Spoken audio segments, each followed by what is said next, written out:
Buenas tardes, queridos estudiantes. En esta clase vamos a ver el antiguo régimen. Llamamos antiguo régimen a este sistema político, económico y social que va del siglo XVI al siglo XVIII. Sufre quizás un primer enfrentamiento o choque en el siglo XVIII, en el año 1789, con el advenimiento de la Revolución Francesa. Después trata de permanecer luego del mundo, digamos, del advenimiento de Napoleón Bonaparte, y restituir nuevamente el poder que tenía hasta el momento de la Revolución con el periodo llamado Restauración, en donde las potencias absolutistas tratan de mantener el poder e impedir el progreso de las ideas liberales de la Revolución Francesa. Esta época es una época de gran desarrollo político. Aproximadamente fines de los siglos XVI al siglo XVII se van a dar una serie de teorías liberales que van a proponer el derrocamiento o la abolición del antiguo régimen. Justamente, la expresión antiguo régimen en realidad es acuñada por los revolucionarios franceses con el advenimiento de la Revolución Francesa. Bien. El antiguo régimen también es conocido como absolutismo. Y como decimos acá, esta denominación de régimen político, social y económico es aquella que se refiere al poder que tenía el Estado, el monarca en el gobierno. Y acá vemos que el monarca ejercía un poder absoluto. Es decir, no tenía ningún tipo de restricción acerca de las decisiones que él tomase. No necesitaba la autorización del pueblo. Bastaba que él decidiese para que lo que él dijese se hiciese ley y se cumpliese. No tenía ningún tipo de limitación institucional. El Parlamento no tenía el poder suficiente para parar las decisiones del gobernante. Sin embargo, esto fue cambiando con el tiempo. Los parlamentos, las monarquías constitucionales como Inglaterra, empezaron a tomar más y más poder.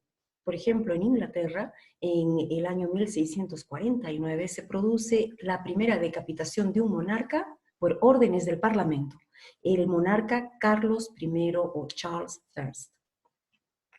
Entonces el absolutismo es este régimen político que hace justamente que el monarca sea la figura más importante en el gobierno y todos le deben respeto a él. Esto, sin embargo, no significa que en esa época no haya habido diferentes intentos de oponerse a las decisiones del monarca. Hemos tenido personajes dentro de la aristocracia, dentro de la burguesía y en las clases bajas que han tratado en la práctica de echarse abajo al gobierno absolutista. Varias potencias europeas tenían carácter monárquico absolutista. Varias de ellas, acá vemos por ejemplo Francia, España, Inglaterra, Rusia, Austria, Prusia, Suecia. Todas ellas son potencias que están básicamente todas encaminadas a respetar y obedecer las órdenes del rey. Fíjense que acá tenemos el antiguo régimen, entonces, como este régimen que dota de poder al monarca y le da la soberanía total y absoluta para ejercer sus deseos sobre la voluntad del pueblo. Y justamente ahí vienen las conversaciones de los filósofos y políticos de la época que empiezan a discutir si esto realmente es posible, si existe algún fundamento jurídico o si existe algún fundamento que va más allá y que puede ser un fundamento de carácter divino, que sustenta la soberanía del monarca. Efectivamente, en esta época se escriben muchos ensayos y muchos tratados tratando justamente de analizar e identificar aquellos elementos que harían al monarca el soberano sobre el pueblo. Varias de estas teorías son importantes porque van a dar poco a poco paso al surgimiento del Estado moderno de corte liberal. Acá tenemos una explicación de la teoría del derecho divino del rey que justamente nos ayuda a comprender mejor esta explicación acerca del por qué el monarca tiene poder sobre el pueblo. Y fíjense que la autoridad del monarca recae justamente en la autoridad de Dios. Si Dios ha elegido al monarca para que él gobierne, nadie podría oponerse al monarca, porque una oposición al monarca significaría una oposición directa a Dios. Vamos a continuar entonces ahora con nuestra explicación, nuestra traducción de esta diapositiva. Bien, para poder traducirle he apagado el video y así entonces ahora nos concentramos en la traducción de esta explicación que nos brinda la Enciclopedia Británica. Veamos, lo hacemos entre todos, ¿sí? El derecho divino de los reyes en la historia europea Es una doctrina política en defensa del absolutismo monárquico, el cual afirmaba que los reyes derivaban su autoridad de Dios y no podían, por lo tanto, ser considerados responsables por sus acciones por ninguna autoridad terrenal, como el Parlamento. Se origina en Europa. La teoría del derecho divino puede ser seguida hasta la concepción medieval del premio de Dios al poder temporal del gobernante político. Paralelamente se da el premio del poder espiritual de la Iglesia. Por el siglo XVI, los siglos XVI y XVII, sin embargo, los nuevos monarcas nacionales fueron afirmando su autoridad en materias tanto de la Iglesia como del Estado. El rey Jaime I o Jacobo I de Inglaterra, que reinó entre 1603 y 1625, fue el más alto exponente del derecho divino de los reyes, porque virtualmente esta doctrina había desaparecido de la política inglesa después de la Revolución Gloriosa de 1688 a 1689. A fines del siglo XVII y en el siglo XVIII, los reyes como Luis XIV, que gobierna de 1643 a 1715 de Francia, continuaron aprovechando o beneficiándose de la teoría del derecho divino, aun cuando muchos de ellos no tenían en realidad ninguna creencia verdaderamente religiosa en esta teoría.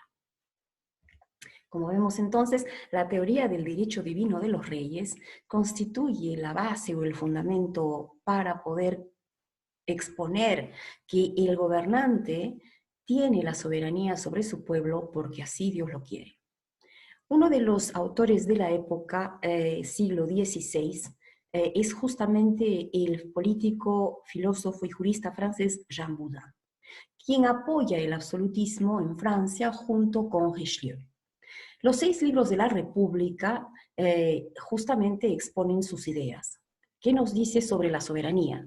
Nos dice que el poder absoluto y perpetuo de una república, eso es la soberanía. Y quien contiene o quien tiene la soberanía es el monarca. ¿Quién es el monarca entonces? Es el príncipe soberano que solamente rinde por sus acciones nada más que ante Dios. El Estado tiene soberanía absoluta sobre el pueblo. Thomas Hobbes es un filósofo inglés, uno de los fundadores de la filosofía política moderna, cuyas ideas favorecen el poder de un soberano absoluto. Él escribe en el año 1651 su famosa obra El Leviatán, y ahí justamente él habla acerca del estado de naturaleza, un estado sin leyes, un estado en el que la vida de los hombres no tiene gobierno, y en ese desgobierno los hombres tienen miedo de los otros hombres porque todos actúan como lobos. Entonces, al no existir seguridad, él dice que la libertad de los hombres está en constante peligro y que necesitan de un soberano todopoderoso como es el Leviatán, para que los protejan. Entonces, él pasa de la idea del derecho natural a la teoría del contrato social. La teoría del contrato social en Hobbes significa que el gobernante, el soberano, tiene en él depositada la voluntad completa, absoluta y total de sus súbditos. Por lo tanto, él puede decidir lo que él desee al momento de gobernar, porque él tiene todo el poder, él es el todopoderoso. Es muy distinto a lo que viene después con las teorías liberales, por ejemplo, del famoso filósofo inglés John Locke.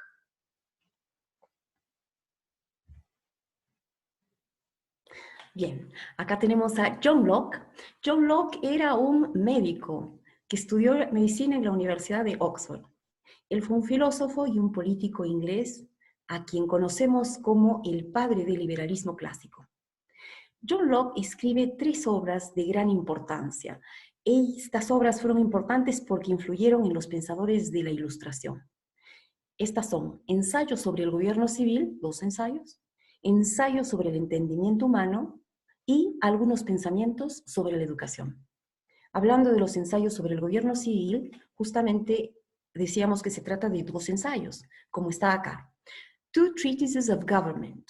Y justamente en el primer ensayo, John Locke propone una explicación distinta a la que propone el autor que vemos aquí, Robert Feldman, que en lo que él hace, este señor Robert Feldman, es contribuir a la idea de que el derecho divino de los reyes es el fundamento básico del gobierno o del poder del monarca.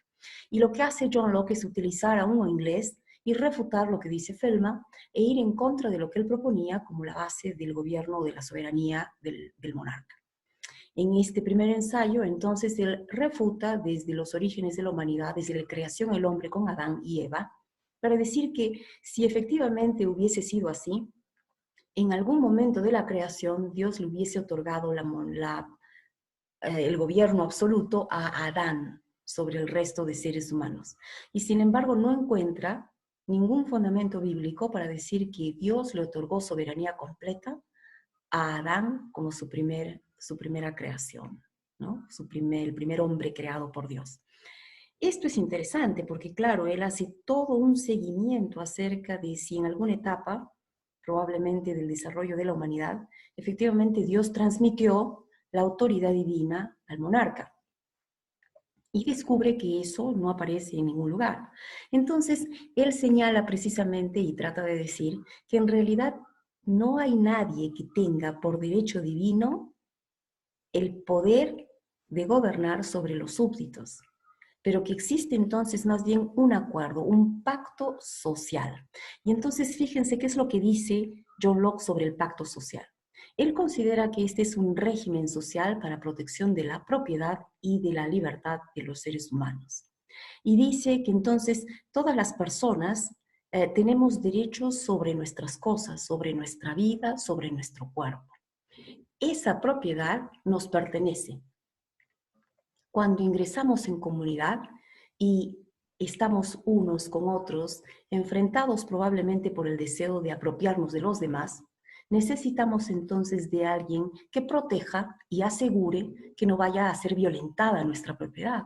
Y también se preocupa por la libertad de las personas. Todos somos libres, nadie nace esclavo. Entonces, ante estas ideas de derecho natural, John Locke propone que los hombres, en un pacto social obviamente abstracto, cedemos una parte de nuestra voluntad al gobernante a cambio de que él proteja nuestra propiedad y nuestra libertad. Pero fíjense que deja una parte de voluntad que no está cedida al gobernante. Esa parte que no se ha cedido y que le corresponde a cada persona, le sirve para ir en contra del monarca en caso que el monarca no cumpla con su parte del pacto, que sería la protección de la propiedad y de la libertad. Y por eso John Locke dice que si el monarca va en contra de las leyes acordadas por el legislativo, entonces el pueblo puede ir contra el monarca y puede iniciar una revolución. Y este es el inicio de las ideas liberales. Muy bien, queridos estudiantes, aquí nos quedamos con esta explicación acerca del antiguo régimen en Europa y la aparición de estas nuevas teorías que van a refutar a la antigua teoría del derecho divino de los reyes para sostener que es posible que un monarca tenga el poder absoluto. Entonces, nos vemos en nuestro próximo video sobre el antiguo régimen en Francia. Gracias.